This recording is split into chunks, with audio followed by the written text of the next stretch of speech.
Begini, ya betul, terserah. Ya, bisa lihat. Ini maju sedikit. Oh, oke. Bismillahirrahmanirrahim.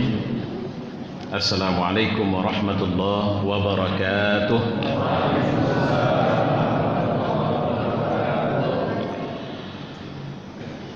Alhamdulillahirabbil alamin. Wassalatu wassalamu ala nabiyyina wa habibina wa qudwatina Muhammad wa ala alihi wa sahbihi ajma'in. Qala Allah fil Qur'an, a'udzu billahi as-sami'il 'alim minasy syaithanir rajim. Bismillahirrahmanirrahim. Wa may yabtaghi ghairal islam dinan falan yuqbala minhu wa huwa fil akhirati minal khasirin. Surat Al-Imran ayat 85. Dan barang siapa yang mencari agama selain Islam, maka tidak akan diterima. Dan di akhirat mereka termasuk orang-orang yang merugi.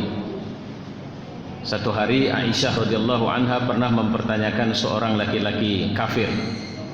Ini mohon maaf, ini saya langsung memberikan ulasan. Istilah kafir sekarang sedang ngetren ini. Jadi kita juga mohon maaf kalau panggil anjing tidak boleh anjing lagi, tapi non kucing. Karena manggil kafir juga tidak boleh kafir, harus non muslim. Nah, jadi kita nggak boleh panggil-panggil yang kasar-kasar lah. Jadi hati-hati dengan uraian atau pandangan-pandangan seperti ini, karena ini akan membuat kita terjebak semakin jauh. Dan ini pernah diisyaratkan oleh Rasulullah bahwa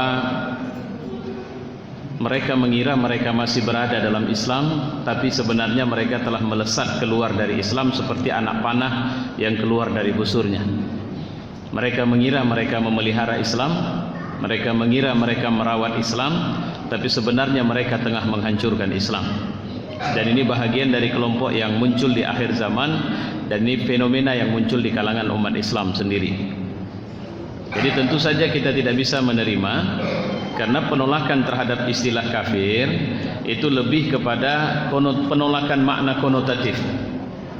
Makna konotatif ini bukan makna asli, lebih kepada makna yang muncul dari pemaknaan makna. Kalau bahasa kita pakai falsafat bahasanya. Jadi ada bahasa makna misalnya kafir punya makna tersendiri, tapi pemaknaan itu adalah persepsi yang muncul dalam pikiran orang-orang. Nah, itu yang saya sebut tadi dengan istilah konotatifnya, ya. Dan sebenarnya tidak ada masalah. Abu Jahal, Abu Lahab, Walid bin Mughirah dan banyak orang kafir di zamannya enggak mempersoalkan kata kafir ini, karena mereka memahami secara makna yang disebut kafir itu seperti apa, yang disebut mukmin itu seperti apa. Jadi mereka tidak protes kepada Nabi Muhammad karena disebut sebagai kafir, ya. Jadi protes mereka kepada Nabi Muhammad itu lebih karena banyak hal yang lain, atau satu prinsip yang insya Allah kita akan mengawali pembahasan ini dengan prinsip yang mereka protes itu. Nah, jadi ketika ayat ini muncul, tidak ada hubungan sebenarnya, tapi satu hari Aisyah radhiyallahu anha pernah bertanya kepada Rasulullah, bagaimana nasib Ibnu Jud'an? Siapa beliau? Beliau ini adalah seorang laki-laki yang masya Allah kebajikannya luar biasa, infaknya banyak, silaturahimnya luar biasa. Jadi di kalangan masyarakat Makkah waktu itu, ya, maka beliau dikenal sebagai orang yang sangat bagus sekali, tapi kafir. Jadi begitu Nabi mengatakan bahwa batallah agama mereka, tidak diterimalah amal-amal mereka, maka Aisyah dengan sedikit terperangah mempertanyakan orang baik ini, bagaimana dengan dia? Maka Nabi mengatakan dia juga ahli neraka. Nah, siapa yang mencari selain Islam agama? Selesai. Surat Ali Imran adalah satu ayat yang menjadi cap. Jadi nggak usah, ini akidah. Jadi kalau bicara akidah, ini prinsip. Kalau bicara prinsip, ini ruang, ini batas, ini rambu-rambu yang tidak boleh kita labrak. Kalau kemudian orang bicara kasar sekali, kenapa tega sekali, jangan tanya sama kami. Ini bukan kata-kata yang muncul dari pimpinan-pimpinan kami, dari tokoh-tokoh kami, dari ulama-ulama kami, tapi ini kata yang muncul dari Allah sendiri. Ketika Allah mengatakan inna dina indallahi Islam, itu artinya Islam bukan agama yang paling baik. Islam bukan agama yang paling sempurna. Islam bukan agama yang paling benar. Tapi Islam agama yang baik. Di luar Islam tidak ada yang baik. Islam agama yang sempurna. Di luar Islam tidak ada. Islam agama yang lurus. Di luar Islam tidak lurus. Begitu cara kita memahaminya. Jadi kalau kita mengatakan bahwa di luar Islam adalah agama yang paling baik, tentu ada yang agak baik, ada yang kurang baik. Nah, ini yang menjadi akhirnya muncullah ruang toleransi. Yang toleransi itu kita keluar dulu dari Islam, mereka keluar dulu dari agama mereka, dan berada di sebuah ruangan yang kita ciptakan bersama dulu, dan kemudian kita bilang marilah kita bertoleransi di sini. Lakum dinukum waliyadin. Ini urusan prinsip. Toleransi itu harus muncul dari sikap prinsip kami, gitu. Dan ini yang tidak bisa diganggu gugat. Ya kalau pakai bahasa kita, ini harga mati.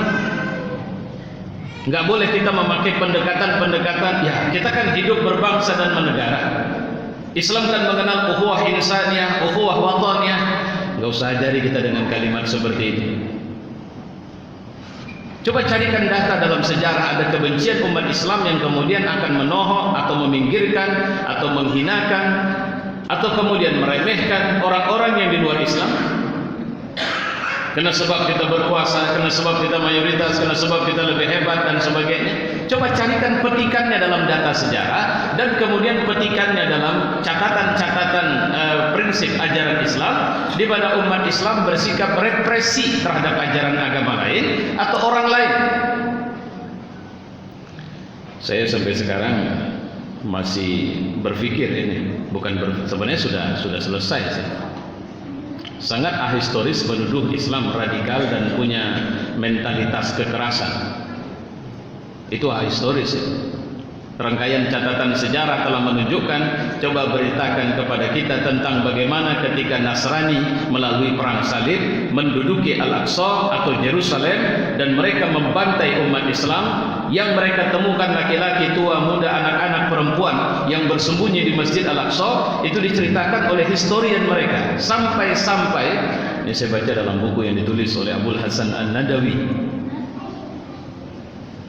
dari bawah ke atas lebih kurang sekitar 1-2 meter tumpukan jenazah orang yang dibantai oleh pasukan salib itu berserakan di Masjid Al-Aqsa. Ini bukan ditulis oleh umat Islam dengan kebencian. Ini ditulis oleh historian Kristen sendiri. Tapi apa yang terjadi ketika Salahuddin Al-Ayyubi merebut kembali Palestina? Hanya satu dari sekian banyak pemimpin salib atau pemimpin Nasrani di sana yang dia tidak izinkan. Jadi ketika raja, ada 2 pimpinan, itu raja yang ditangkap kehausan. Salahuddin dengan wibawa mengatakan kasih minum. Dikasih. Satu raja meminum minuman itu, satu raja waktu mengambil gelas itu, Salahuddin mengatakan, saya tidak pernah izinkan Anda untuk meminum air itu.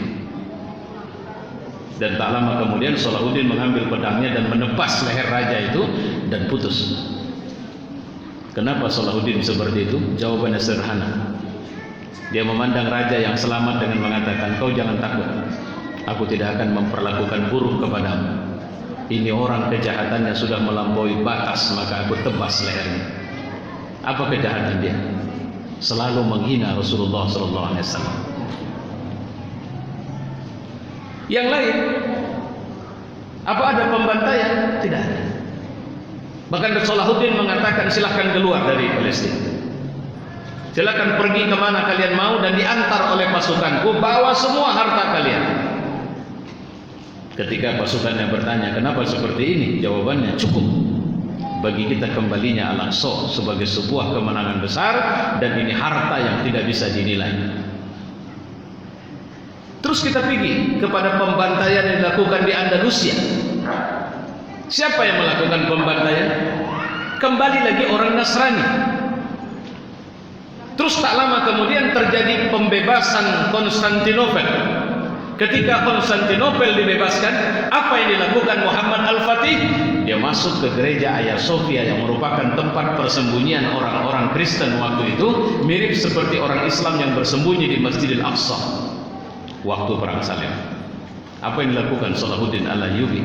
Dia menatap semua orang dengan senyum dan mengatakan, kalian jangan takut, tidak akan ada pembantaian, kalian aman, silahkan beragama secara bebas di sini, tapi kalau kalian mau Muslim, welcome. Jika tidak mau Islam, tidak masalah. Jika kalian khawatir tinggal di sini, silahkan keluar tanpa ada ketakutan. Ini peristiwa abad tengah dan tidak ada satu catatan negatif. Coba cari di mana umat Islam melakukan pembantaian terbuka kepada satu kelompok bangsa, kaum, komunitas karena sebab mereka tidak Muslim. Tapi kenapa kita yang dituduh?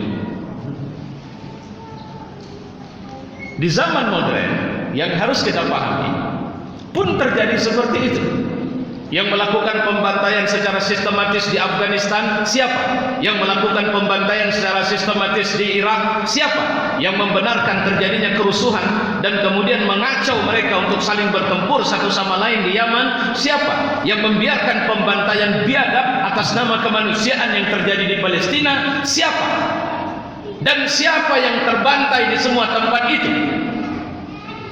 Tapi kenapa mereka merecokin persoalan bom 1, bom 2, bom 3 yang terjadi di mana-mana, dan sekarang mereka sedang memburu anaknya Osama bin Laden dengan harga yang tinggi jika menemukan kepala anak Osama bin Laden ini? Jawabannya, dunia tidak pernah positif memandang Islam. Itu yang harus kita garis bawahi dulu sebelum saya bicara lebih jauh. Karena kita bicara al-mustaqbal li hadzal din. Masa depan dunia ada di tangan Islam sebenarnya. Itu yang mau kita diskusikan malam ini. Yang mulia Badan Kenaziran Masjid Al-Muhajirin Villa Bintaro Regency, alhamdulillah ini dalam catatan saya sudah kali ketiga saya hadir di majelis kita ini, dan alhamdulillah kali ketiga ini betul-betul atas undangan. Bukan karena saya sengaja ada perjalanan ke Jakarta kemudian diminta kemari.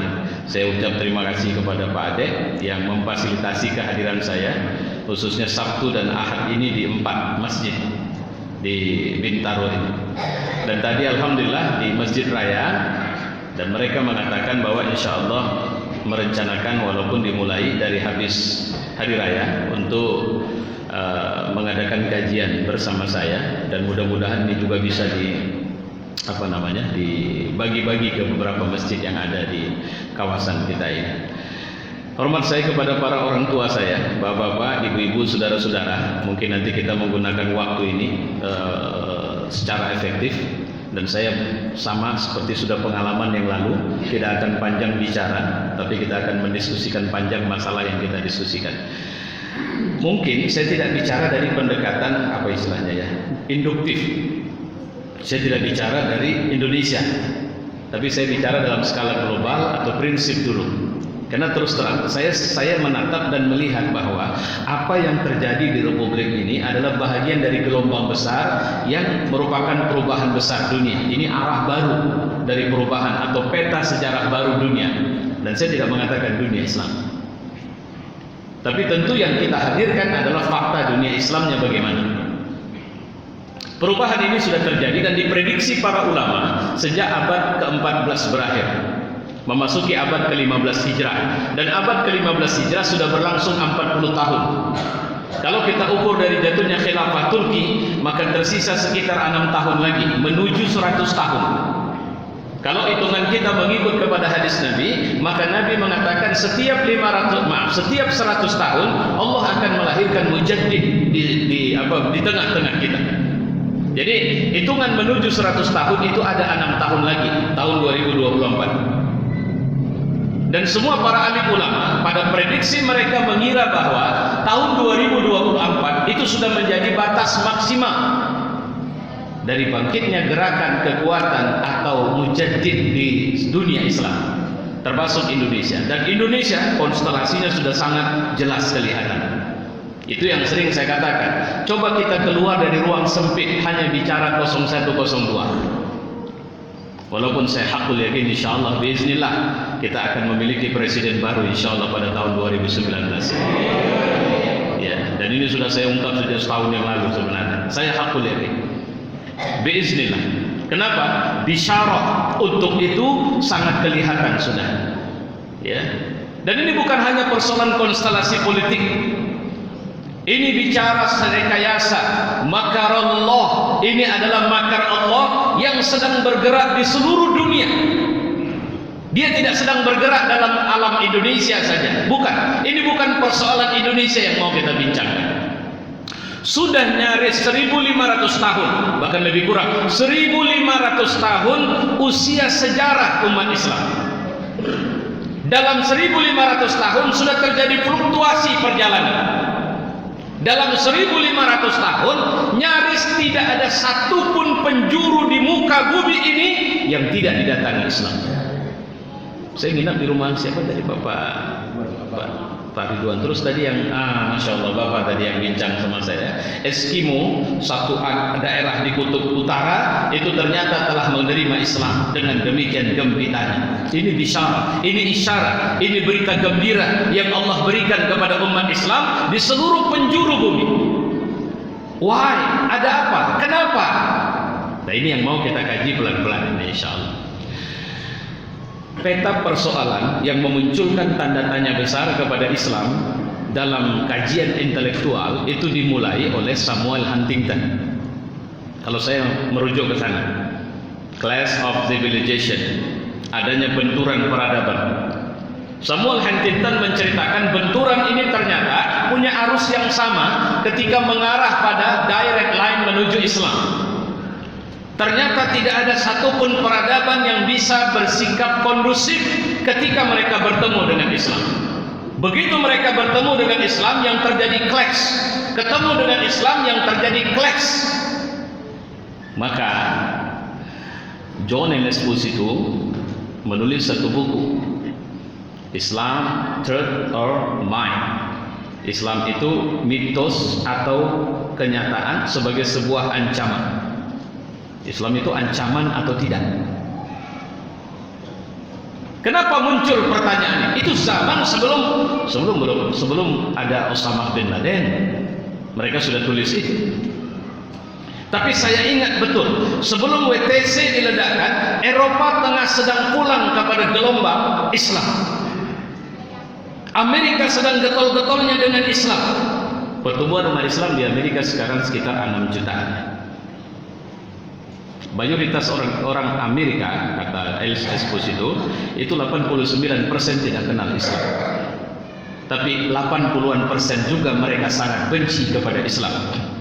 Ada sekitar 50% mereka tidak mau bertetangga dengan keluarga muslim karena mereka takut.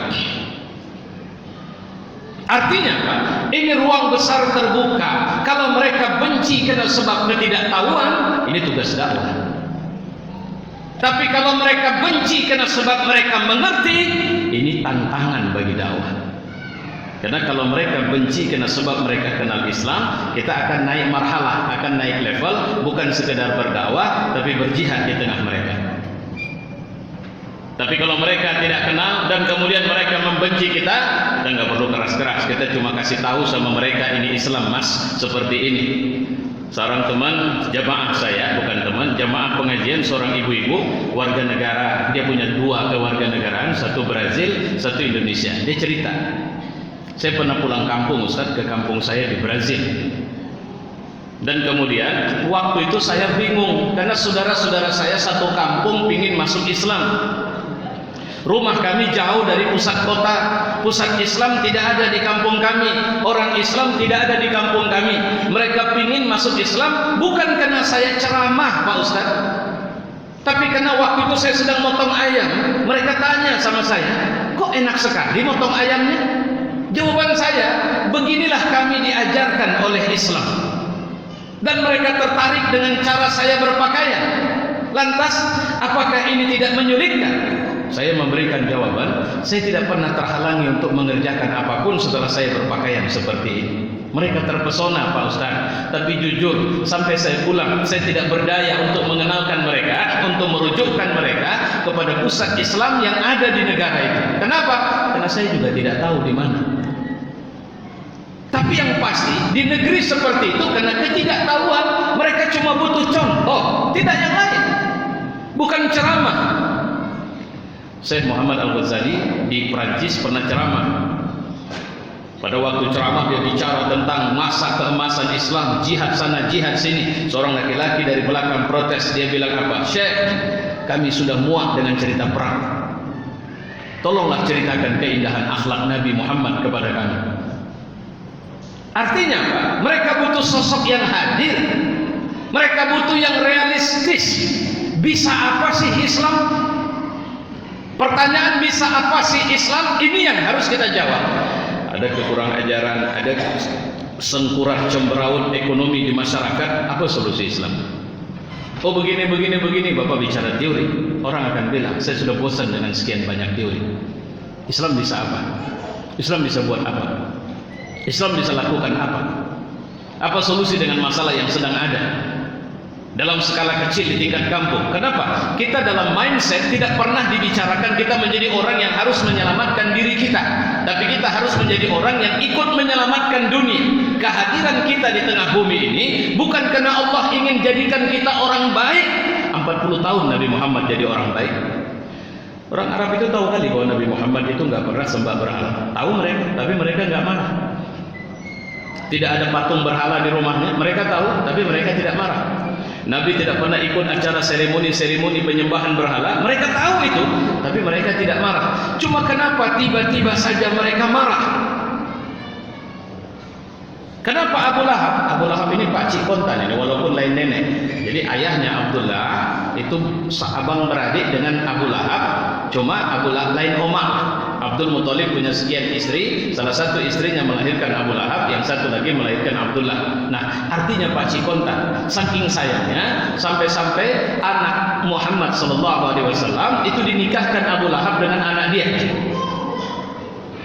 Tapi begitu Nabi Muhammad mengumumkan kenabiannya, Abu Lahab tergolong orang yang berada di garda depan untuk menolak keislaman. Bahkan bukan cuma menolak keislaman, bahkan ingin memberangus Islam. Saya perlu mengatakan ini sunnah yang tidak berubah sampai kapanpun. Dan sampai sekarang orang benci Islam itu terbagi dua. Orang yang dia benci tapi dia tidak tahu Islam, orang yang benci karena dia tahu Islam. Dan pada dua ini maka kita tidak bisa meninggalkan dua hal pula, dakwah dan jihad.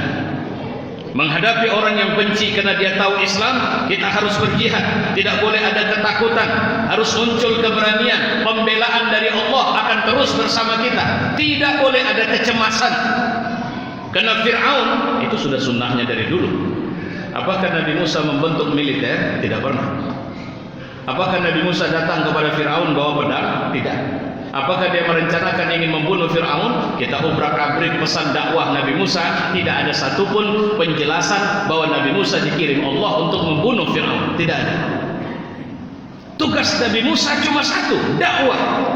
Dakwahnya kemana? Nah itu dia. Dakwahnya punya lompatan. Ketika dia bicara kepada Fir'aun, Fir'aun tidak pernah bicara sendirian kepada Musa.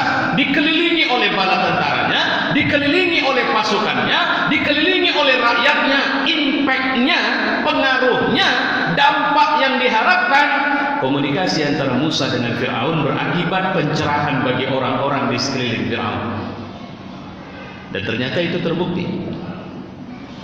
Bagaimana ternyata bisa ada orang dalam istana Fir'aun beriman kepada Nabi Musa? Itu kalau kita baca catatan ada dua, satu masyitah, satu seorang pembesar. Jadi pejabat di istana Fir'aun yang menyembunyikan keimanannya kepada Allah. Itu dampak dari dakwah. Jadi penetrasi dakwahnya luar biasa. Tapi apa yang dilakukan Fir'aun kepada Nabi Musa? Ini perlu dulu saya gambarkan situasinya kepada kita. Sebelum kita bicara mustaqbal di hadzal din, masa depan di tangan Islam. Fir'aun tidak pernah menyikapi positif. Saya mohon maaf, sama seperti di Indonesia. Bapak mau bicara apapun dengan gerakan baru umat Islam Indonesia, mereka tidak akan pernah bilang bahwa oh begitu rupanya, kalau gitu kami salah dong. Tidak.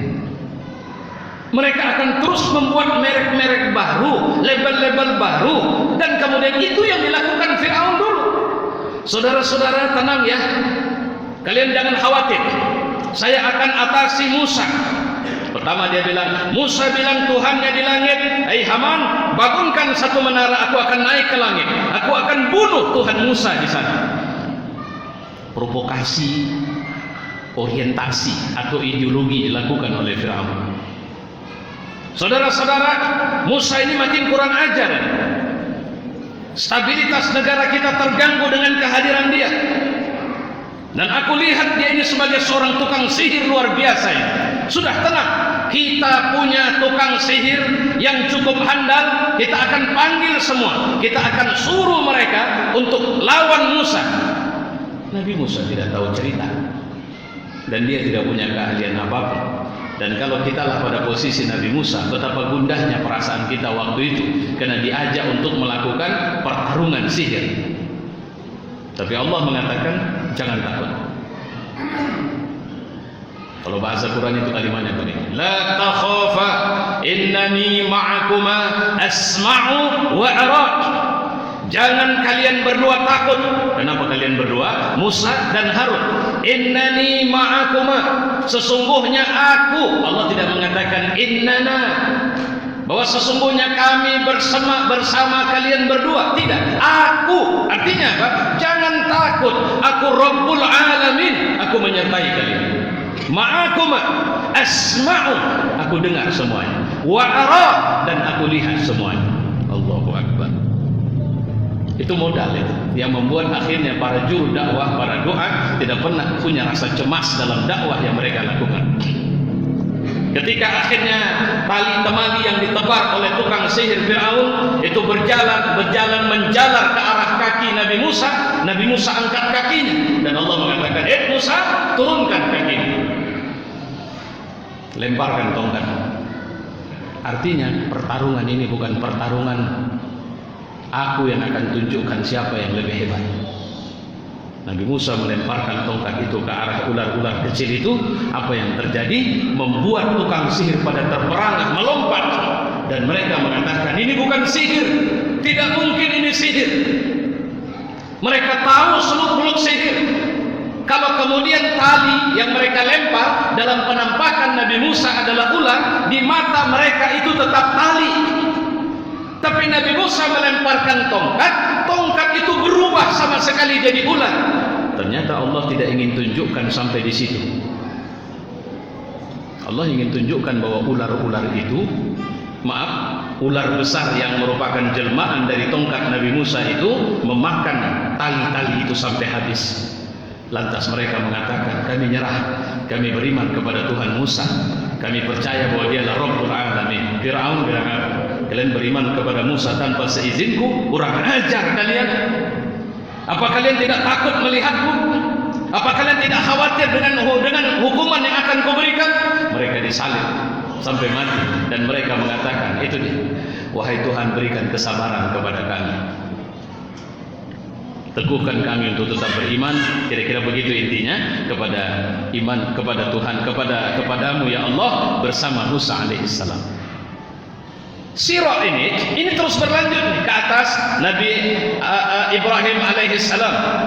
Pertarungan bainal haq wal batil, pertarungan antara benar dengan salah.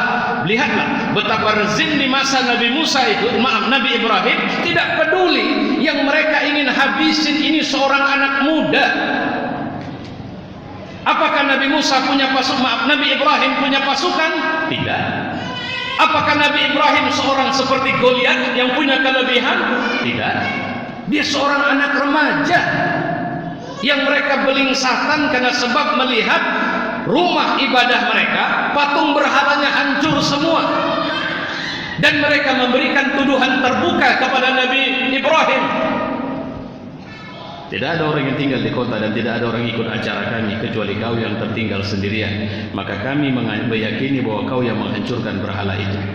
Nabi Ibrahim mengatakan, tidakkah kalian melihat bahwa semua berhala hancur kecuali satu? Dan tidakkah kalian memperhatikan bahwa satu kampak ada di berhala yang satu itu? Kenapa otak kalian tidak bekerja dan kemudian meyakini bahwa berhala yang satu itulah yang menghancurkan yang lain? Yang bukan tidak mungkin karena sebab dia tidak mau ada berhala lain di sampingnya. Mereka bilang apa? Hei Ibrahim, kau pikir kami bodoh? Kau pikir otak kami tidak kerja? Kau pikir kami tidak paham dan tidak ngerti? Kau pikir kami tidak cerdas? Bagaimana mungkin patung bisa menghancurkan yang lain? Kalau memang otak kalian cerdas, kenapa kalian sembah patung-patung itu? Mereka bungkam. Sirah bainal haq, pertentangan antara benar dengan salah, adalah pertentangan prinsip. Ini yang saya bilang.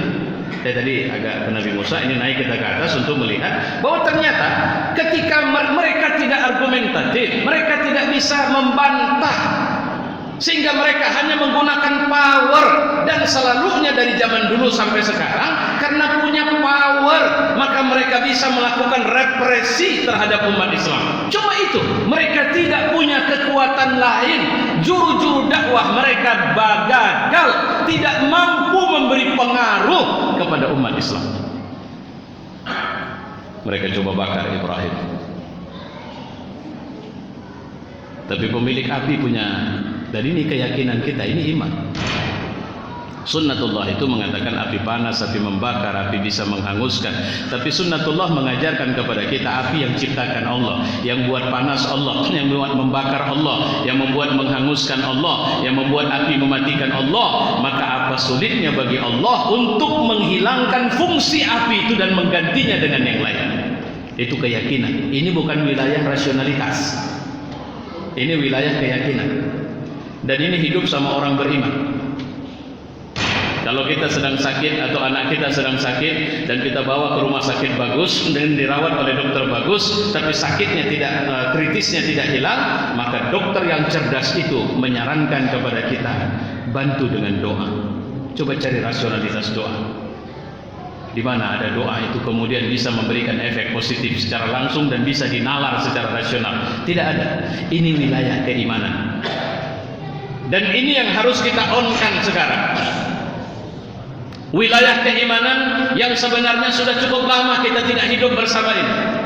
Makanya tadi saya mengatakan kenapa saya meyakini bahwa kita akan punya presiden baru yang sama sekali baru, dengan sosok yang baru, dengan sistem pemerintahan yang baru insya Allah. Karena itu tadi, saya melihat dari titik ini, bukan titik rasionalitas. Kalau bicara titik rasionalitas, Bapak bisa duduk di atas, dia duduk di kursi, kemudian hadirkan kertas di atas meja, buat hitung-hitungan bagaimana Muhammad bisa akhirnya menjayakan Islam sampai Jazirah Arabia bisa menjadi negeri Muslim. Tidak rasional itu. Bagaimana bisa memenangkan pertarungan 313 orang menghadapi 1000 orang? Tidak rasional itu.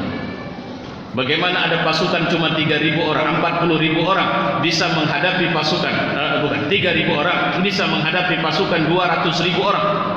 Itu juga tidak rasional. Ya.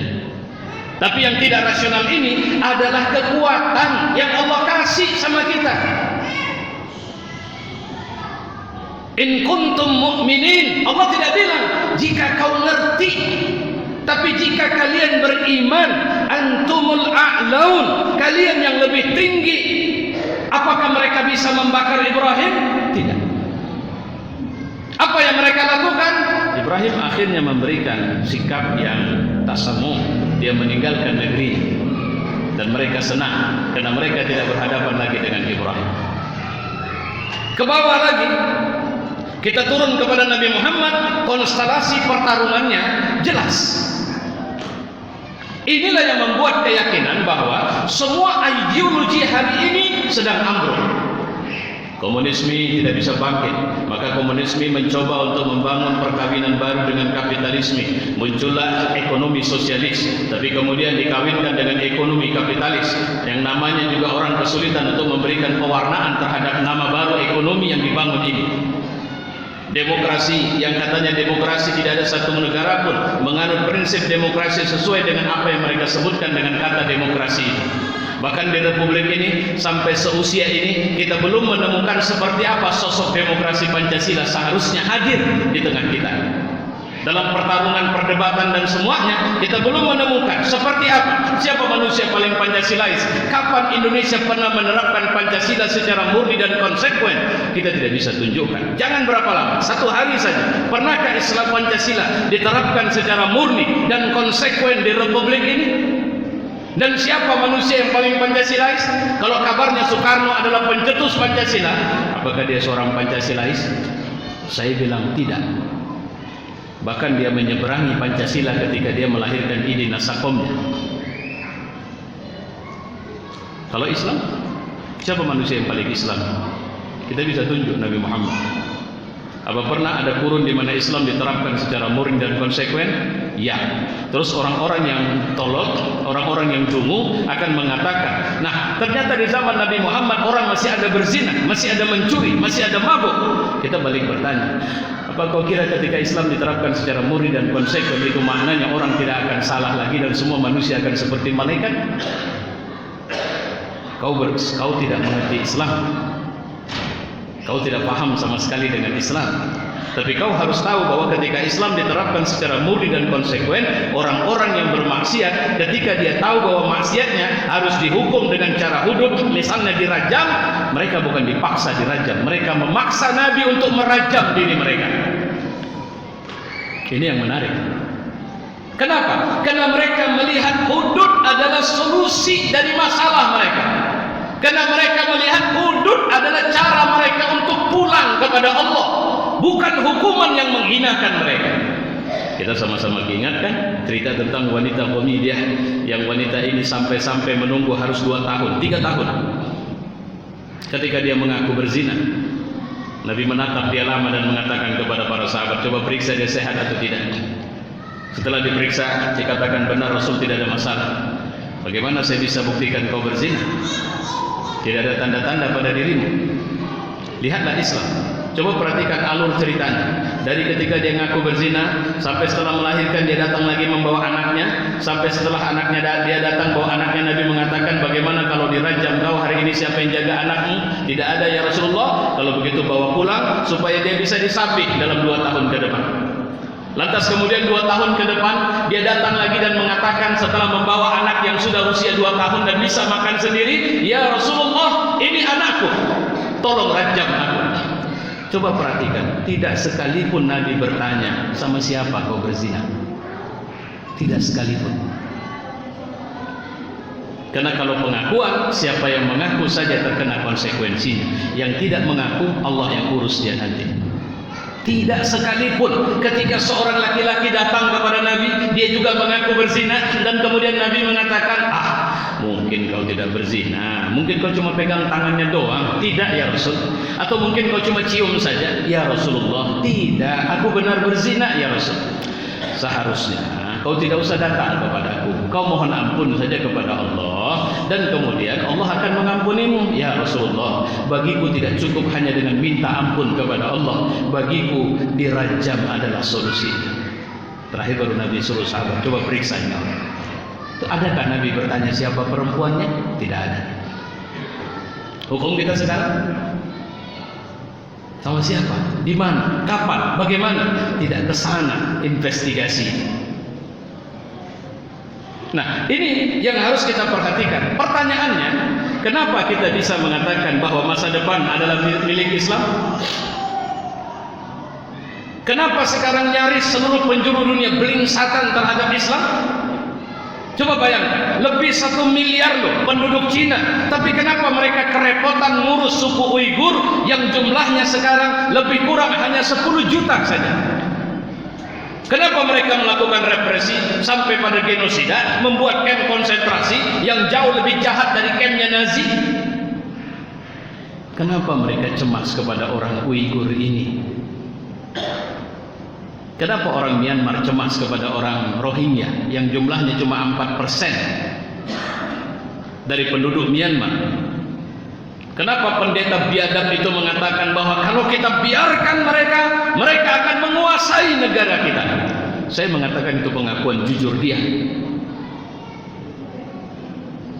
Kenapa orang tidak peduli walau kita mayoritas di republik ini dan terus ingin mengoyak-ngoyak hubungan antara umat Islam dan kemudian menghadirkan solusi-solusi Islam yang bukan solusi tapi masalah, seperti mensosialisasikan istilah Islam Nusantara di republik kita? Saya bilang istilah ini muncul dari kulminasi dari sekian banyak upaya untuk menjauhkan kita dari Islam, tapi faktanya kita semakin dekat kepada Islam. Itu tadi dalam bincang-bincang di, kalau saya tidak khilaf, di Masjid Raya, saya mengatakan bahwa ini makar Allah. Gak ada orang hebat yang bisa membuat kita sekarang dengan suasana seperti sekarang ini. Ini makar Allah. Dan ini menunjukkan bahwa kita sedang menjemput kemenangan besar, insya Allah. Nah, apa catatan-catatan yang membuat kita yakin? Pertama, Islam adalah minhajul hayat. Islam adalah sistem atau pedoman hidup, roadmap to jannah. Islam adalah roadmap to success. Islam tidak pernah menyatakan bahwa modal kita sukses adalah kaya, modal kita sukses adalah jabatan, modal kita sukses kekuasaan, modal kita sukses adalah popularitas. Tidak. Islam telah menghadirkan sebuah fakta di tengah masyarakat.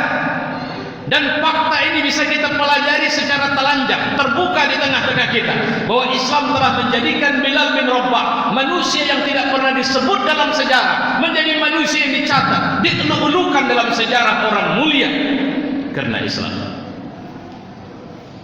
Sampai Umar bin Khattab di saat dia sudah jadi presiden dengan gaji tinggi, dia pernah mengatakan, apa ada nikmat selain Islam yang harus kita buru setelah Allah memberikan Islam kepada kita? Apakah menjadi presiden lebih nikmat dibanding menjadi seorang muslim yang benar?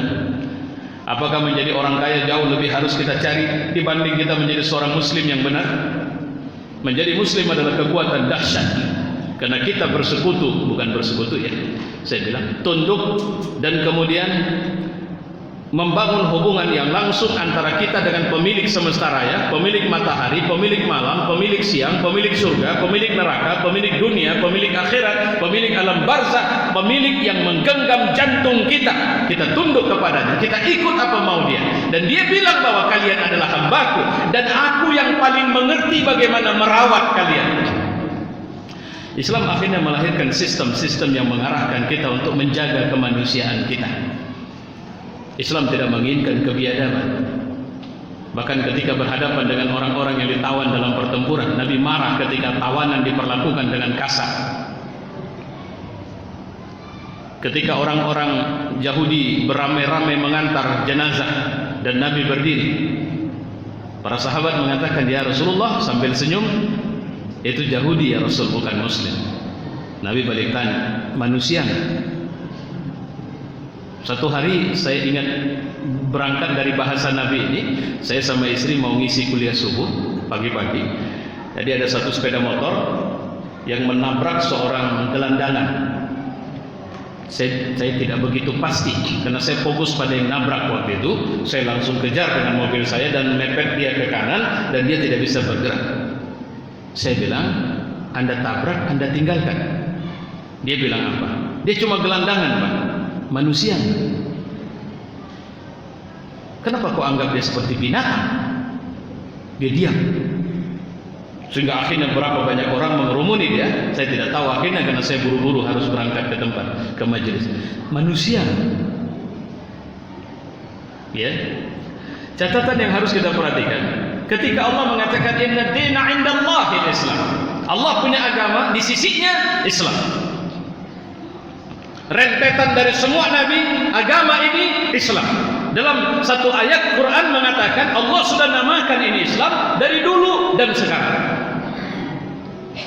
Sehingga catatan ini selama manusia, itu kenapa Islam menjadi catatan atau ajaran yang tidak akan lekang, up to date. Jawabannya, karena sasaran Islam manusia. Islam tidak bicara kurun manusianya, Islam tidak bicara suku manusianya, Islam tidak bicara tempat tinggal manusianya. Islam bicara selama itu manusia, ajaran ini akan menyentuh dia sebagai apapun dia.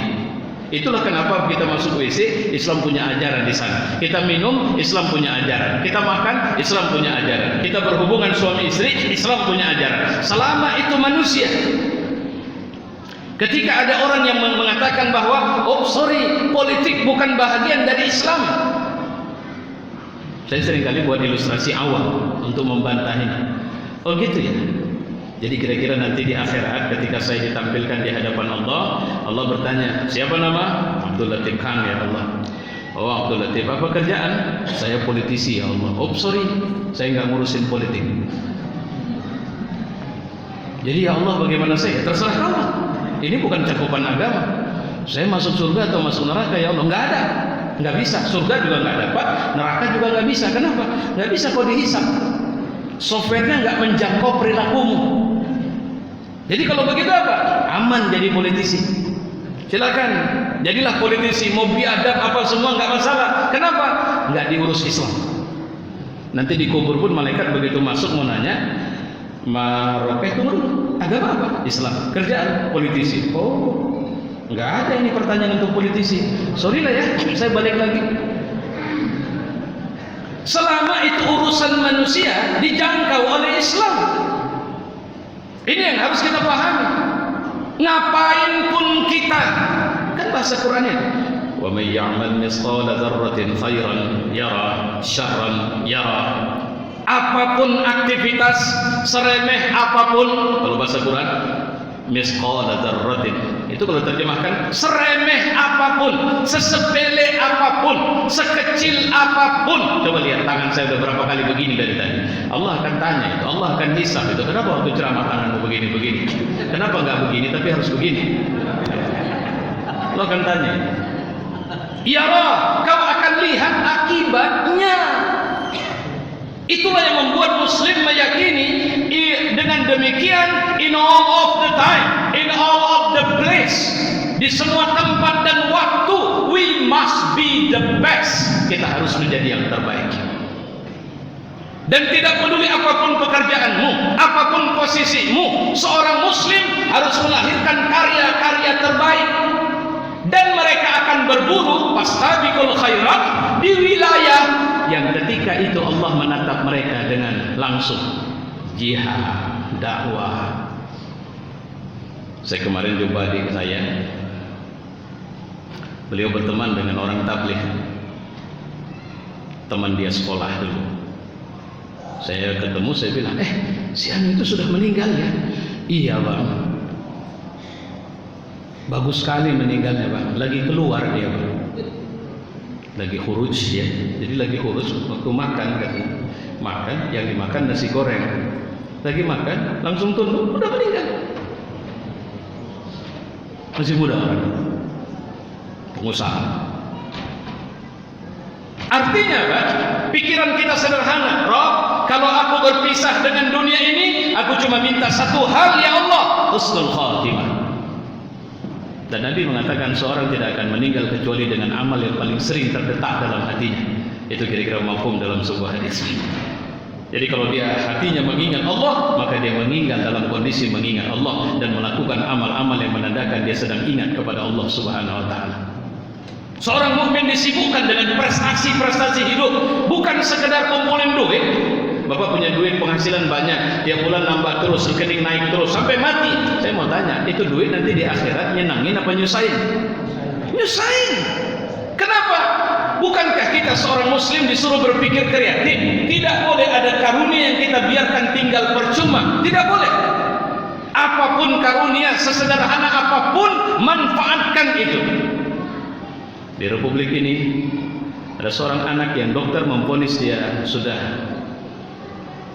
90% otaknya tidak berfungsi. Tapi dia hadir sebagai fakta di Republik ini bahwa dia bisa menghafaz 30 juz Al-Quran walau cuma dengan memfungsikan 10% otaknya saja. Siapa yang luar biasa? Orang tuanya. Ketika dia melihat anaknya cacat, dia tidak kehilangan optimisme. Tidak ada anak yang buruk. Kullu maulud yuladu 'alal fitrah. Semua yang lahir itu punya potensi dan itu harus diberdayakan. Tidak ada manusia yang buruk. Kita harus berdayakan. Tidak ada orang yang memiliki keburukan yang akan selamanya jadi orang buruk. Itu harus kita berdayakan. Karena sistem ini bisa memperbaiki orang yang sangat kurang ajar sekalipun. Itu yang dibilang Fudail. 40 tahun waktu hidupku kuhabiskan menjadi seorang maling. Dia menangis bercucuran. Aku bersyukur kepadamu ketika kau memberikan hidayah kepadaku untuk akhirnya aku bisa kembali ke jalanmu ya Allah. Dan ketika setiap melihat bayi, Fudail bin Iyad menangis dengan mengatakan, dia fitrah, dia belum ternodai. Sementara aku dengan sekian banyak kerusakan yang aku tahu, betapa Allah bisa saja akan menghisapku dan itu akan berakibat buruk kepadaku jika Allah tidak mengampuniku. Itu yang terjadi pada Abu Bakar. Walaupun prestasinya dikenal sebagai As-Siddiq, kualitas imannya 1:1000 para sahabat, kalau dia melihat debu berterbangan di padang pasir, dia menangis dengan mengatakan, "Ya Allah, kenapa Abu Bakar tidak jadi debu saja, supaya nanti di akhirat kau tidak akan bertanya kepada Abu Bakar, kenapa kau lakukan ini, kenapa tidak kau lakukan ini, hai Abu Bakar." Sistem ini tidak lekat. Dia manhajul hayatul insan, kehidupan manusia. Dialah satu ajaran yang tidak memberontak atau kemudian tidak berlawanan dengan nilai-nilai kemanusiaan kita. Ya. Yang kedua, al-Islamu dinul fitrah. Islam adalah agama fitrah, selaras dengan fitrah, sifat, watak, dasar, karakter, naluri manusia. Manusia sepanjang sejarah tidak pernah bisa lari dari fitrahnya. Maka jangan pernah takut bicara kepada siapapun apapun tentang Islam. Penolakan mereka karena sebab ketidaktahuan. Kemarin saya lihat satu video di kejadian di Malaysia. Mereka sedang sholat, tiba-tiba seorang kafir datang dan ikut sholat bersama mereka. Dan ketika ditanya, apakah Anda tertarik kepada Islam? Secara prinsip ya, tapi bukan saya ingin pindah kepada Islam. Kenapa? Karena saya cuma seorang spiritualis. Saya cuma menyenangi perilaku-perilaku spiritual seperti ini. Lantas terjadi pertanyaan satu sama lain. Ketika akhirnya dia mengatakan, satu hal yang saya minta Anda jawab kepada saya. Saya mendengar bahwa Islam mengatakan Tuhan itu Maha Penyayang. Kasih sayangnya sangat tinggi. Tapi kenapa dia masukkan orang ke dalam neraka? Kenapa dia tidak maafkan saja? Lantas dijawab dengan cerdas. Apakah seorang anak yang sekolah atau beberapa anak yang sekolah dan kemudian mengikuti ujian di dalam kelas, karena kasih sayang seorang guru dia harus luluskan saja semua? Padahal ada yang bodoh di situ. Apakah kemudian hukuman-hukuman di pengadilan karena alasan kasih sayang? Apakah Anda merasa tentram ketika seorang penjahat merampok dan dia membunuh orang, kemudian diseret ke pengadilan dan alasan kasih sayang, maka perampok atau pembunuh ini dikatakan, saya maafkan, hukum memaafkan karena atas nama kasih sayang. Bukankah bersamaan dengan kasih sayang harus tegak juga prinsip keadilan, di mana seorang yang berlaku salah harus dihukum? Bukankah untuk kemudian melakukan kebenaran, Quran sudah memberikan arahan, jangan lakukan. Ada orang mengatakan, saya sudah melakukan ini bukan karena saya mau, tapi Allah menakdirkan saya untuk melakukan ketidakbenaran ini. Bagaimana Allah menakdirkan dia? Padahal Quran berisikan ajakan yang tidak pernah membenarkan orang melakukan kejahatan. Akhirnya dia bersyahadat kepada Allah. Ini menarik ya. Ya. Islam melakukan penjagaan, pemeliharaan, pengembangan dan pengarahan terhadap fitrah manusia agar tetap murni. Islam tidak suka kita jorok. Islam tidak mau kita berkata kasar. Islam tidak mau kita melakukan eksploitasi, kekerasan, tidak mau. Bahkan ketika Nabi Muhammad memerintahkan Ali bin Abi Thalib untuk merebut atau menghancurkan benteng Khaybar, Nabi mengatakan, ya Ali, satu orang bisa menerima hidayah Islam melalui tanganmu, maka kau mendapatkan ganjaran seperti mendapatkan unta merah yang gemuk. Artinya unta sehat, besar, tinggi. Artinya apa? Ali, ini bendera perang yang kukasih kepadamu. Tapi pesan dakwahnya tetap bahwa hidayah Islam yang kau lempar kepada mereka itu jauh lebih baik daripada memerangi mereka. Itu yang dilakukan. Islam menjaga ini semua. Islam tidak mengatakan bahwa setelah Anda menjadi orang kaya maka Anda boleh memandang rendah orang yang susah. Tidak. Islam mengatakan kepada Abu Zar, bukan karena kau orang Arab ya Abu Zar, maka kau lebih hebat dari Ali bin Abi Thalib, dari Bilal bin Rabah. Akhirnya Abu Zar menangis dan meletakkan pipinya di tanah dan memanggil Bilal, ya Bilal, pijak kepala yang telah bongah ini, tolong kau pijak. Bilal geleng kepala, tidak ya Abu Zar, tolonglah Bilal. Kenapa? Aku telah bongah dengan memanggilmu dengan panggilan merendahkan. Tidak. Kau saudaraku di jalan Allah, dan aku tidak akan pernah menyakiti saudaraku di jalan Allah. Saya mau tanya, coba carikan madrasah yang bisa membentuk orang miskin punya mentalitas semulia ini. Coba carikan sekolah, universitas yang bisa membentuk seorang menjadi kumpulan-kumpulan manusia besar yang saling menghargai satu sama lain. Ketika Nabi bicara tentang perempuan, ittaqullah fin nisa. Takutlah kepada Allah pada perempuan. Saudara-saudara, kalau bicara tentang suami, siapa yang paling baik? Aku, kata Nabi. Bagaimana perlakuan Nabi kepada istri-istrinya? Apakah perlakuan yang merendahkan? Ketika ada cetusan kalimat yang merendahkan salah satu istri dari istri yang lain, apakah Nabi mengungkapkan kalimat yang tidak benar? Luar biasa. Saya pikir kita semua sayang kepada anak kita. Nabi punya anak yang sampai dia wafat masih hidup tinggal satu orang, Fatimah Zahra. Saya kira bapak, saya tidak sekali dua, saya tidak punya kebiasaan. Saya selalu hanya membiasakan anak saya kalau keluar rumah, mereka menyalam dan mencium tangan saya. Mungkin ada bapak-bapak yang kemudian cipika-cipiki dengan anak atau mencium keningnya. Tapi tetap saja kalau anak itu mau keluar, bapak sedang duduk di kursi, bapak tidak bergerak dari kursi bapak. Tapi Rasulullah tidak seperti itu. Ketika dia sedang duduk bersama sahabat di rumahnya dan datanglah Fatimah, dia berdiri, dia pergi ke pintu, dia cium kening Fatimah, dia rangkul pundaknya, dia bawa masuk dan dia buka sorbannya, dia hamparkan dan dia suruh Fatimah duduk di situ.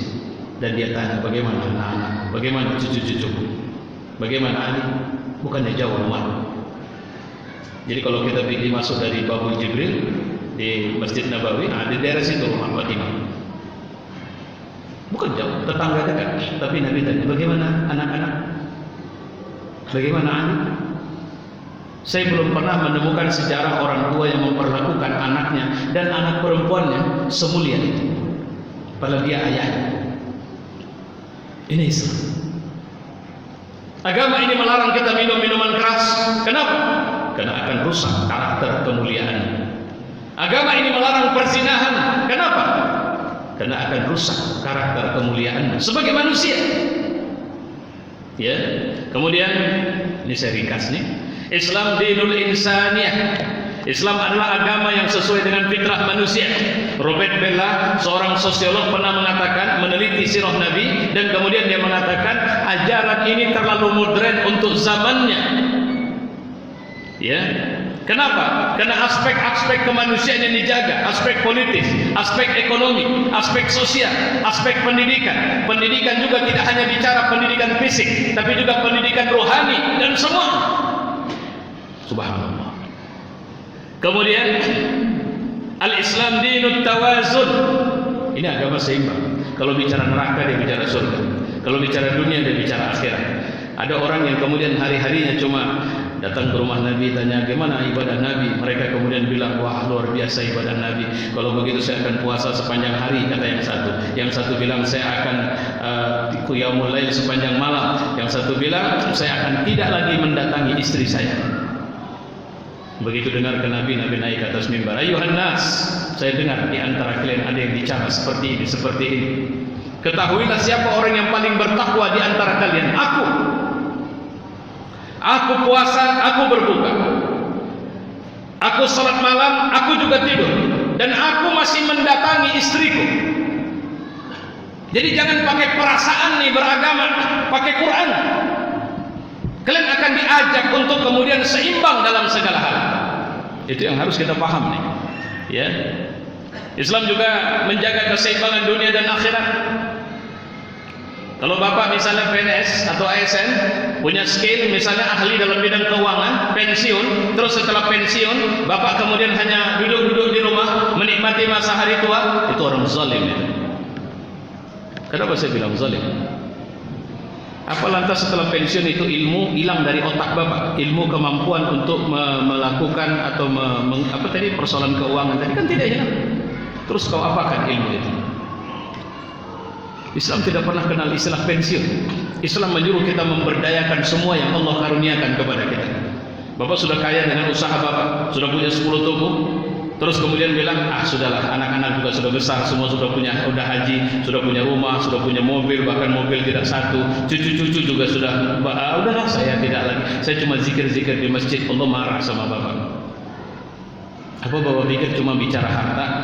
Bahwa sebenarnya kekayaan itu ada titipan Allah. Jadi semakin banyak kekayaan, semakin banyak titipan Allah. dan tidak boleh berhenti untuk merebut dunia, tapi dengan orientasi ukhrawiyah itu. Ingat kasus seorang ibu yang saya tidak lupa saya namanya, yang dia terkena penyakit sampai tidak bisa bergerak dari atas tempat tidurnya. Dia pernah diwawancarain oleh seorang yang juga cacat, tidak pernah bisa duduk tidak pernah bisa bangkit dari duduk. Pepe almarhum. Pepe tidak bisa ngapa-ngapain sudah, cuma bisa terduduk saja.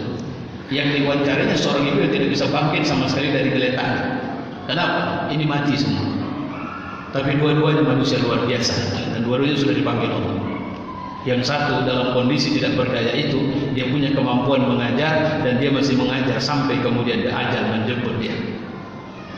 Tidak ada mengeluh seorang mukmin karena dia tahu betul Allah hadirkan dia sebagai satu orang atau satu manusia yang tidak hanya baik untuk dirinya, tapi harus melakukan aktivitas yang utama di tengah-tengah masyarakat. Ini yang terakhir. Kenapa masa depan di tangan Islam? Ada bisyarah, ada berita gembira. Siapa yang ngasih berita gembira? Allah. Apa kata Allah? Wa'adallahu alladhina amanu. Allah berjanji kepada orang-orang yang beriman. Wa amilus solihat, dan mereka beramal saleh. La yastakhlifannahum. Mereka akan dikasih kepemimpinan. Ke bawah. La yumakkinanna lahum. Akan diteguhkan kedudukan mereka. Ketiga, wa yastabdil, dan akan diganti khaufan, rasa takut mereka, dengan rasa aman. Itu janji. Allah janji sama siapa? Sama orang beriman. Siapa orang beriman? Kita. Apa janji Allah? Kalau kalian tetap beriman dan kalian kemudian melakukan amal soleh, di bawah ada kalimat ini dalam surat An-Nur ayat 51 atau 55 saya kira. Ya'budunani, sembah aku, jangan cari Tuhan selain aku. Wala yusyrikuna bi syai'an, jangan musyrik, jangan cari siapa yang bisa atau kalian anggap harus berkolaborasi denganku untuk memenangkan kalian. Makanya ternyata dalam setiap pertempuran semakin keras ma'rakahnya, Nabi semakin kuat untuk berdoa kepada Allah. Ketika Fathu Mesir, masa Umar bin Khattab, Amr bin As sampai 1 minggu tidak memberikan tanda-tanda kemenangan, Umar minta, tolong kemari semua kirim review atau report perilaku harian kalian. Umar cek, ternyata mereka sudah menurun. Umar kirim berita, ya Amr bin As, perintahkan kepada pasukanmu untuk jangan berhenti gosok gigi. Rupanya namanya pasukan gosok gigi mulai malas. Padahal gosok gigi atau bahasanya siwak itu salah satu cara ataupun bantuan Allah akan diberikan kepada umat mukmin ketika mereka tidak meninggalkan sunnah Nabi walau sekedar gosok gigi sekalipun. Jadi menurut Umar, qiyamul lail masih bagus, baca Quran masih bagus. Tengok rupanya rata-rata udah mulai enggak gosok gigi. Mau mendapatkan kemenangan, jangan tinggalkan sunnah Nabi. Itu yang harus digarisbawahi. Sampai seremeh apapun, bersikap ceria kepada orang banyak, menyampaikan salam ketika berjumpa dengan mereka, memeluk mereka, mengungkapkan ihtimam, perhatian terhadap persoalan mereka, empati terhadap masalah-masalah mereka, mendoakan mereka dalam kesendirian kita. Ya Rabb, bantu saudara kami di Palestina, bantu saudara kami di Uighur, ya Allah bantu saudara kami di Yaman, di Irak, di Kashmir sekarang. Ini Kashmir sedang menghangat, konstelasinya memburuk antara Pakistan dengan India. Apapun ceritanya kita akan dukung Pakistan, tapi kemudian juga kita tidak membiarkan Kashmir hancur sebagai bulan-bulanan politik dari dua negara ini. Ya Allah, janganlah kau biarkan umat Islam saling berhancur, saling bentrok satu sama lain. Untuk Indonesia, ya Allah jangan biarkan orang munafik ambil panggung di negeri ini. Itu yang harus kita terus minta. Adakah ihtimam kita seperti itu? Ya. Kemudian ada hadis yang Nabi mengatakan bahwa kita akan mengalami 5 periode. Ya, 5 periode sejarah. Yang terakhir nanti adalah summa takunu khilafah ala minhajin nubuwah summa sakat. Nanti periode pertama periode nubuwah, periode kedua Khulafaur Rasyidin, periode ketiga Malikan Adha. Jadi raja-raja yang menggigit. Istilah menggigit artinya mereka mau menegakkan syariat, tapi pimpinannya harus mereka, harus keturunan mereka. Yang keempat Malikan Jabariyah, ini tidak mau tegakkan syariat dan kemudian tidak mau kekuasaan pindah ke tangan orang lain. Mereka akan melakukan berbagai cara untuk melanggengkan kekuasaan, seperti As-Sisi di Mesir. Konstitusinya diamandemen untuk membenarkan As-Sisi memimpin Mesir sampai tahun 2032. Sangat luar biasa keji. Indonesia berbagai cara untuk kemudian macam-macam, semua negeri seperti. Baru nanti yang terakhir Malikan summa takunu khilafah ala minhajin nubuwah. Akan tegak sistem pemerintahan di atas sistem kenabian. Ini menunjukkan bahwa kita masih punya masa depan. Ya. Kemudian Rasulullah mengatakan adanya kelompok Islam tidak akan hilang. Siapapun, bagaimanapun represi terhadap Islam dan dunia Islam, maka tetap akan ada kelompok yang berjihad dan berdakwah di jalan Allah. La yazalu, Nabi mengatakan la tazalu isabah min ummati yuqatiluna ala amrillah qahirina li'aduwihim la yadurruhum man khalafahum hatta ta'tiyahum as-sa'ah wa hum ala dhalik. Akan senantiasa ada kelompok kecil dari umatku yang berperang di atas perintah Allah. Mereka berjaya di atas musuh. Orang-orang yang menentang mereka tidak bisa membahayakan mereka sampai hari kiamat, dan mereka tetap teguh. Artinya apa? Walaupun mereka dilucuti, walaupun mereka dipenjara, itu tidak mengganggu keyakinan mereka kepada Allah. Itu yang tadi siang saya bilang di Masjid Raya. Di mana pembelaan Allah terhadap orang-orang di Palestina? Kenapa Allah biarkan suasana berkecamuk terus sampai 1 juta lebih orang sudah terbunuh di Syria? Jawabannya, jangan lupa pembelaan Allah kepada penjagaan keimanan kita. Ketika Nabi Ayub diuji oleh setan, Allah kasih izin, setan mengujinya, maka hartanya habis, dia tetap beriman. Anaknya binasa, anaknya meninggal semua, dia tetap beriman. Allah kasih penyakit, yang sampai penyakit itu sampai mengganggu lidahnya, Allah membenarkan dia tetap beriman. Ini pembelaan dimaksud. Berapa banyak kita cuma kehilangan harta, kita langsung kehilangan iman. Berapa banyak kita kehilangan jabatan, langsung kita kehilangan iman. Nah, Bapak-bapak, Ibu-ibu, saudara-saudara, ini suasananya sudah layak untuk kita diskusi. Jadi kesimpulan saya terhadap pelajaran kita adalah apa yang baru saja saya sampaikan. Mudah-mudahan Allah menjadikan kita dan menjadikan Islam sebagai agama yang menang. Dan jangan lupa, di antara kemenangan, dan semua para ulama meyakini kemenangan itu dekat sekali. Dekat sekali.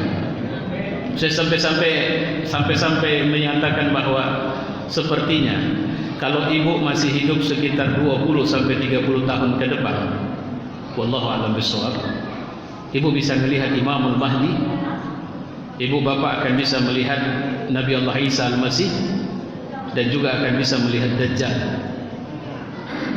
Karena 3 tanda kiamat akhir itu akan terjadi secara beruntutan.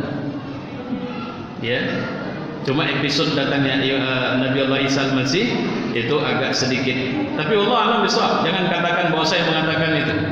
Karena kalau mengikut prediksi para ulama, itu mereka mengatakan di tahun 2020-an. Jadi saya punya banyak informasi, berita-berita, buku-buku terkait tentang itu.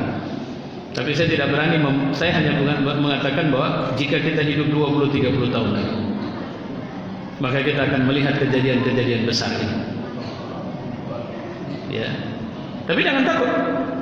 Wah, kalau gitu kiamat ya Ustaz. Ya, terus kenapa orang kalau kiamat? Mati dong. Kalau nggak kiamat juga ada yang mati. Jadi kenapa harus khawatir? Yang harus kita tatap bahwa ada sejarah baru yang akan dibangun umat Islam, yaitu sejarah kemenangan, sejarah membangun peradaban kemanusiaan, sampai-sampai Nabi mengatakan bahwa dia akan memenuhi bumi dengan keadilan dan kesejahteraan selama masa kepemimpinannya. Nabi menyebutkan Imamul Mahdi. Ya, cuma persoalannya sekarang, apakah kita menjadi orang yang duduk diam dan menunggu, atau kemudian terlibat untuk menunjukkan peran sejarah kita bahwa kita adalah pelaku dari perubahan dan kemenangan Islam ini. Syukur alhamdulillah, Indonesia sedang berubah. Kalau dulu emak-emak adalah orang yang cuma mikirin bagaimana cara masak di dapur, hari ini mereka sudah ikut bergerak di depan. Dan saya demi Allah saya meyakini bahwa era baru umat Islam di Indonesia itu sedang bergerak positif. Saya yakin, mudah-mudahan biiznillah, kalau kita sama sepakat dan mencintai Habib Rizik, maka beliau akan kembali ke republik ini selambat-lambatnya pada tahun ini dengan izin Allah Subhanahu wa taala. Saya kira itu sebelum kita, atau langsung ya, ada pertanyaan silakan.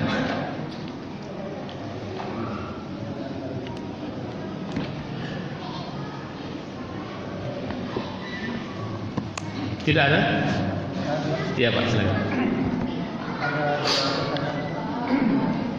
Pertama, kalau kita belajar sejarah Indonesia, seperti orang-orang Belanda membangun Indonesia, dia bukan Islam, tapi kita mengenal ada amal mahdoh, ada amal ghairil mahdoh. Katakan itu termasuk amal ghairil mahdoh. Dia ditinggalkan untuk dimanfaatkan oleh kita. Maka dia bukan Islam. Bagaimana? Baik. Yang pertama. Pak, boleh ditahan yang kedua, saya jawab langsung karena lebih enak kita komunikatif. Ada pertanyaan begini, orang Belanda yang notabene kafir itu, mereka sudah bangun Indonesia, terlepas dari plus minus bahwa orang Belanda ini kafir dan kemudian mereka menjajah republik kita. Tapi setidaknya ini amal ghairu mahdhur. Bagaimana Islam menatap ini? Saya mau bilang bahwa Islam itu sistem, Islam itu agama, Islam itu ideologi, Islam itu ajaran, Islami itu attitude. Ingat ketika Imaduddin Abdul Rahim menulis buku dia tentang Islam, dan dia mengatakan Jepang itu lebih Islami dari Indonesia.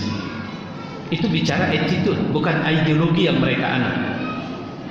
Dan Quran juga mengatakan hudan linnas, bahwa Al-Quran ini petunjuk bagi manusia karena dia menganut prinsip-prinsip kemanusiaan, sehingga siapa saja memegang Al-Quran maka dia bisa mengambil manfaat minimal untuk dunianya, karena akhirat tidak mungkin, karena dampak, impact, pengaruh dari Islam yang bisa dirasakan di akhirat jika seorang menerima Islam secara ideologis. Tapi ketika dia bicara tentang prinsip kehidupan, seorang bisa lebih baik ketika dia menerima Islam, terlepas dari dia ambil Quran atau tidak, karena ada nilai-nilai universal yang berlaku dan hidup pada semua manusia. Itu yang disebut dengan fitrah. Fitrah manusia senang dengan kebersihan. Maka coba bandingkan Jakarta dengan Singapura. Karena kalau kita bilang Singapura kan negara kota, maka bandingannya Jakarta. Mana yang lebih Islam? Mana yang lebih menerapkan nilai-nilai prinsip keislaman dalam penataan kota? Ini kalau mau didalami dengan mendebat saya bersedia. Kenapa Imaduddin Abdul Rahim mengatakan Jepang lebih Islam? Harisun ala waqtihi. Mereka ternyata orang yang sangat teguh menjaga waktu. Ini kisah ketika saya sakit, saya dirawat oleh seorang dokter di Columbia Asia Medan. Dokter ini sekarang menjadi semacam konsul kehormatan untuk di Medan dari Rusia.